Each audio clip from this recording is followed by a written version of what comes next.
Regard में बात करते हैं। अभी हमने बात की एट और इन का टाइम के कॉन्टेक्स्ट में, टाइम के रिगार्ड में। अब बात करेंगे प्लेस में। तो at basically small places in basically large places के लिए हम लोग यूज करते हैं। जैसे I live at Rohini in Delhi, तो अगर मैं बात करूं दिल्ली बड़ी जगह है, रोहिणी छोटी जगह है, तो आप लोग क्या करेंगे यहाँ पे रोहिणी के साथ एट लगाया, दिल्ली के साथ इन लगाया। तो मैंने कहा वो बापू नगर जयपुर में रहती है, तो जयपुर बड़ी जगह है तो इन लगाया, बापू नगर छोटी है तो एट लगाया। ठीक है, वही सेम चीज जैसे एट स्मॉलेस्ट ड्यूरेशन के लिए आता था, यहाँ स्मॉल प्लेस के लिए आता है, इन लार्ज प्लेस के लिए आता है। लेकिन अगर मैं आपसे एक सवाल पूछ लूं, मैं आपको बोलूं कि मैं इंडिया और एशिया में रहता हूं, आई लिव एट इंडिया और इन एशिया, क्या ये सही होगा? आई लिव एट इंडिया और इन एशिया।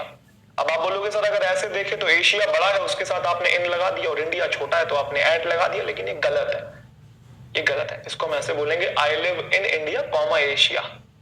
सर ऐसा क्यों? आप तो कह रहे हैं कि छोटी ड्यूरेशन के साथ हम एट लगाते हैं, बड़ी के साथ इन लगाते हैं। अरे आपको कैसे पता कि कौन सी छोटी है कौन सी बड़ी है? तो आप कहेंगे सर देख तो रहे हैं हम दोनों एग्जाम्पल, एशिया बड़ी चीज है और इंडिया छोटी चीज है। लेकिन ऐसे हम नहीं कर सकते कि आपके सामने दो एग्जाम्पल प्रेजेंट किए गए, उनमें से जो बड़ा है तो आपने इन लगा दिया, जो छोटा है तो एट लगा दिया। ये जनरल नॉलेज के लिए तो ठीक है, लेकिन एग्जामिनेशन के पॉइंट ऑफ व्यू से ठीक नहीं है। तो सर क्या करें फिर? तो समझ लीजिएगा at basically village, town, sector और कॉलोनी के साथ यूज होता है।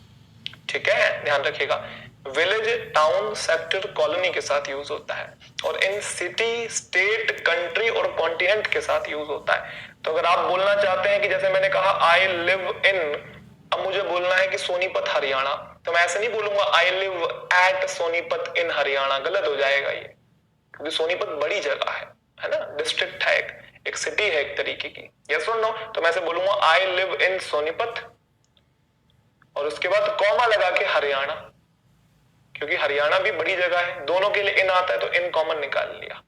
समझ में आया क्या? हाँ, विलेज है, टाउन है, सेक्टर है, कॉलोनी है, उसके उनके साथ हम एट यूज कर सकते हैं। अदरवाइज बड़ी जगहों के साथ हम इनके साथ कभी भी एट यूज नहीं करेंगे, चाहे दो बड़ी प्लेसेस साथ में क्यों ना दी हो, जैसे कि एशिया और इंडिया, फिर भी हम इन ही यूज करेंगे।